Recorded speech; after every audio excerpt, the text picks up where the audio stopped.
siguiendo con el diseño de reactores, ahora con sistemas de densidad variable, hay dos tipos de estos que son de bastante interés para este tipo de situaciones. Los reactores PFR y PBR, teniendo en cuenta la caída de presión, es decir, donde la presión de entrada en el sistema es diferente a la presión de salida. Así vamos refinando los modelos para acercarnos cada vez más a los reactores, digamos, con modelos completamente reales. Entonces, veamos aquí este tipo de reactores, ya sean PFR o PBR, lechos empacados como se conocen también, son bastante utilizados en la industria. Entonces, si vemos aquí en todo la diapositiva, vamos a encontrar, por ejemplo, aquí tenemos un reactor, una foto real de un reactor para la producción de polietileno de baja densidad. Digamos que son reactores que pueden llegar a ser bastante voluminosos, pero son bastante productivos. Entonces vamos a mirar cómo se comportan este tipo de reactores para esas situaciones isotérmicas. Por lo pronto, digamos, vamos a introducir primero la caída de presión y posteriormente veremos sistemas no isotérmicos. Entonces, primero vamos a ver, por ejemplo, la notación que se utiliza para este tipo de reactores, las ecuaciones de diseño, ecuaciones para caída de presión, que es, digamos, el cambio más importante que vamos a introducir en los modelos. Tendremos, por ejemplo, que en cuenta el cambio relativo en los números de moles por reacción, que eso ya lo tenemos introducido en los modelos de densidad variable. Se considera que no hay cambio de fase, no vamos a tener en cuenta ningún cambio de fase dentro del reactor.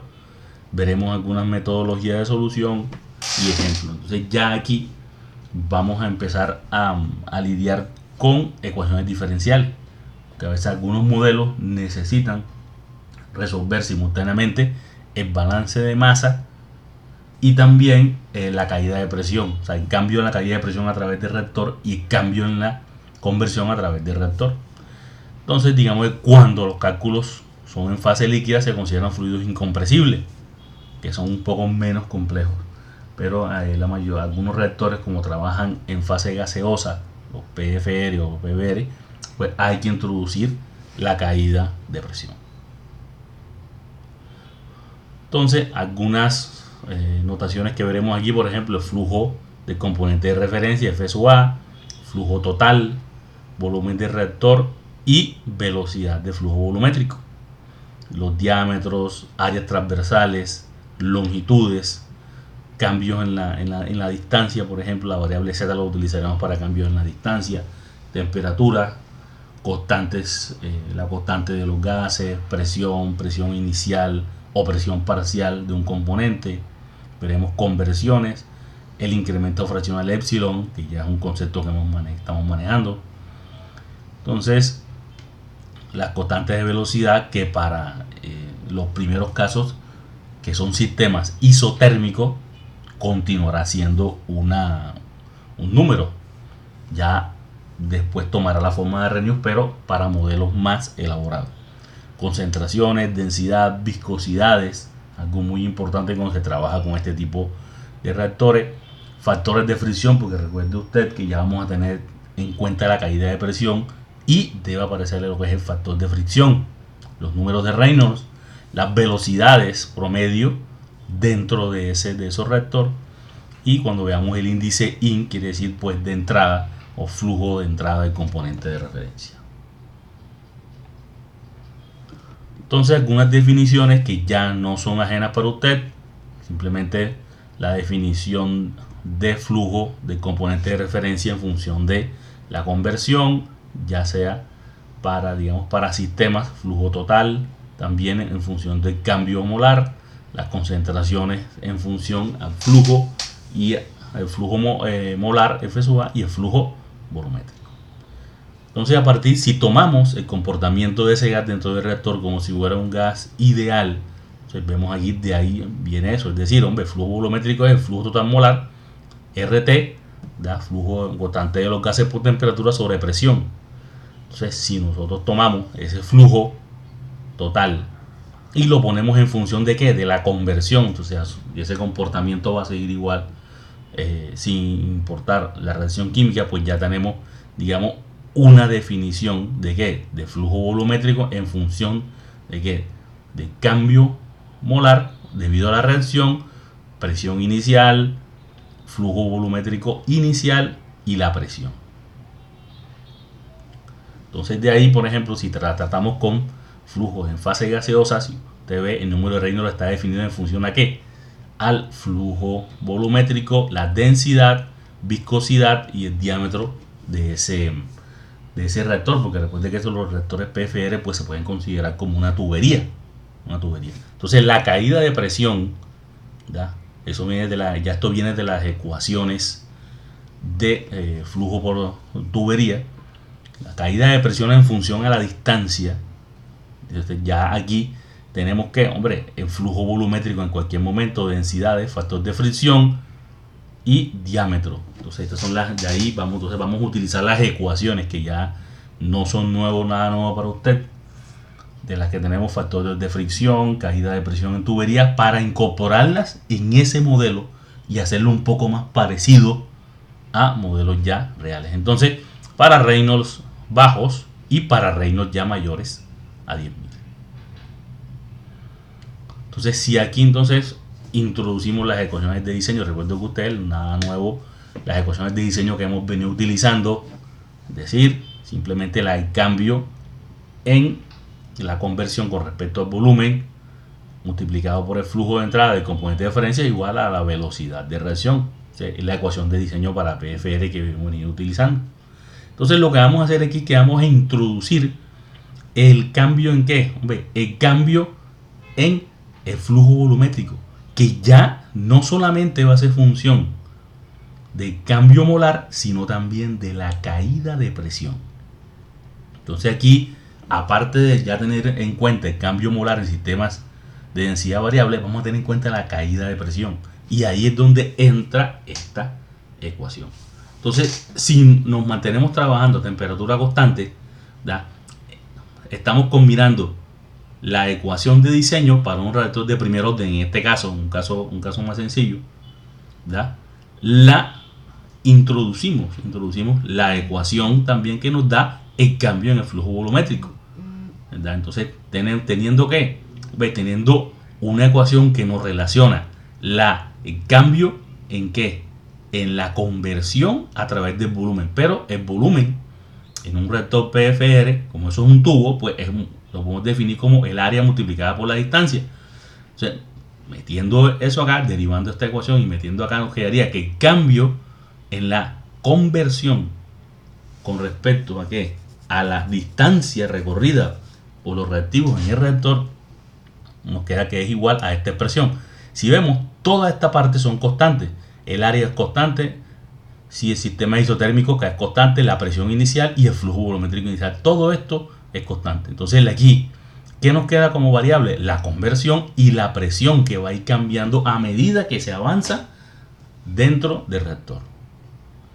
Entonces, si vemos aquí, entonces, para cualquier otro orden de reacción, se escriben las ecuaciones de forma, entonces cambio en conversión sobre cambio en distancia va a ser una función de qué, de la conversión y de la presión a lo largo de las dos variables a lo largo del reactor. Entonces las únicas variables desconocidas son X y P.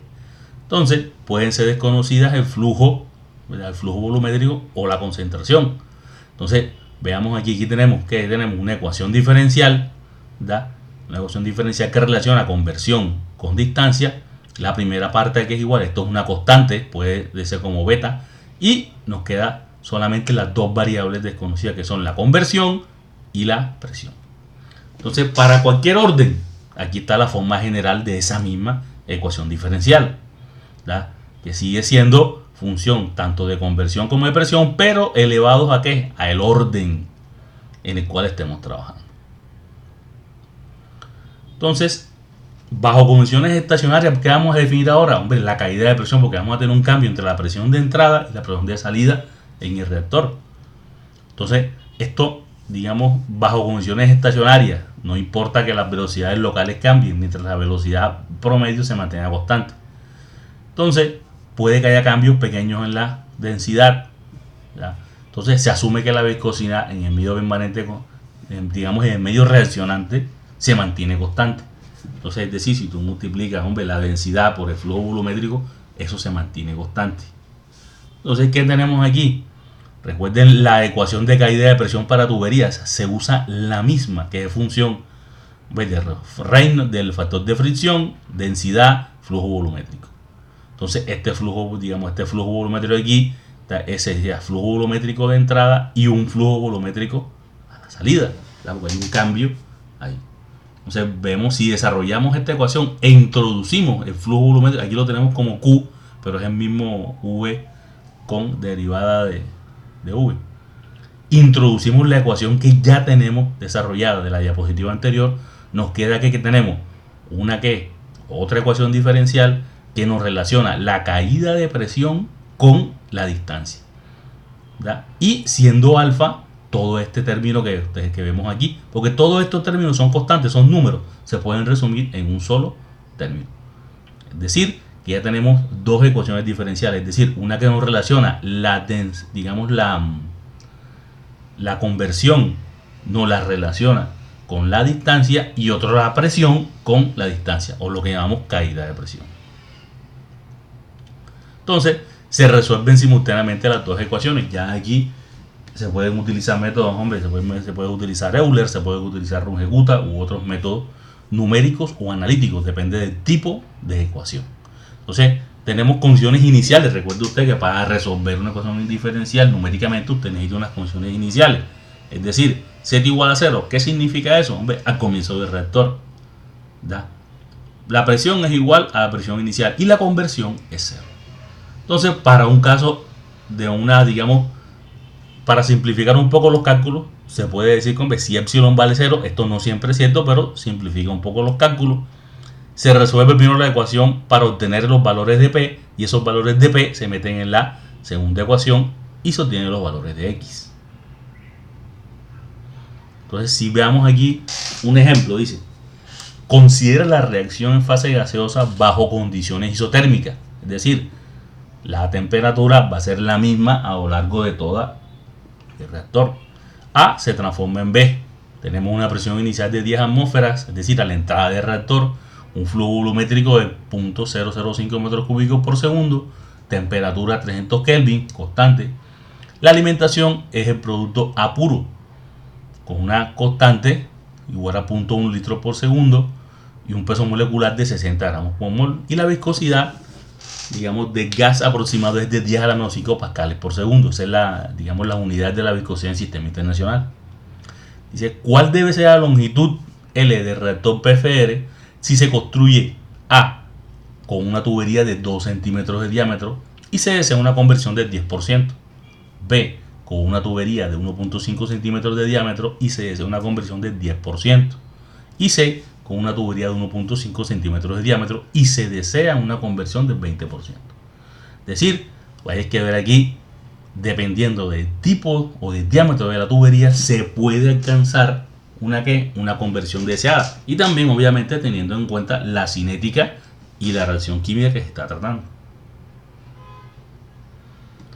Entonces vemos, como A se produce B, epsilon vale 0, porque el cambio fraccional o el cambio relativo molar es 0. Esto simplifica las ecuaciones. Te queda la ecuación de caída de presión, queda de esta manera. Entonces, si epsilon vale 0, obviamente la caída de presión solamente es igual al negativo de alfa por el inverso de P.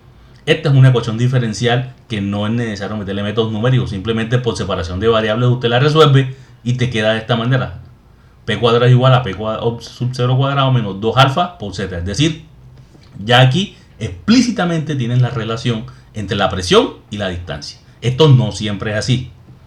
Entonces, la densidad inicial, se usa la ecuación de gases ideales, se calcula la densidad inicial, el flujo molar inicial está dado por el ejercicio, la velocidad también, alfa y beta son los valores constantes, el número de Reynolds y el factor de fricción solamente están dados. Es decir, Simplemente usted los va a utilizar para calcular las constantes alfa y beta.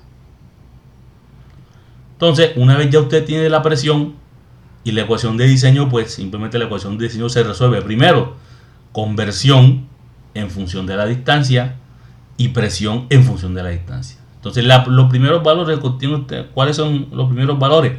Los valores de presión. Esta se va construyendo y los valores de presión se utilizan para resolver la ecuación que nos relaciona conversión con distancia. Entonces, se van resolviendo las dos ecuaciones al mismo tiempo. Obviamente, en este caso es más fácil porque primero se tiene de manera explícita la relación entre presión y distancia. Epsilon vale 0, entonces aproximadamente son 2 por 10 a la menos 2 metros. Entonces vemos que cómo va cambiando la conversión y cómo va cambiando la presión. Tanto comienza de una presión inicial a una presión a la salida del reactor. Entonces se obtienen tanto el perfil de conversión a lo largo del reactor como el perfil de presiones a lo largo del reactor. Vemos aquí también diámetros contra distancia, diámetro de 1.5. Entonces aquí vemos, por ejemplo, que la conversión no se puede llegar al 20%. ¿Por qué? Porque la caída de presión se hace 0 antes de llegar a la meta. Es decir, que con un reactor de 1.5 la caída de presión es demasiado alta y no permite llegar a las metas de conversión. Entonces, y para cerrar, esta es la foto ya del reactor, pues con un poco más de detalle. Digamos que esta instalación para la producción de polietileno de baja densidad, low density polyethylene, con una capacidad de 50.000 toneladas para año. Esto está en Francia. Entonces les dejo esa foto de manera ilustrativa.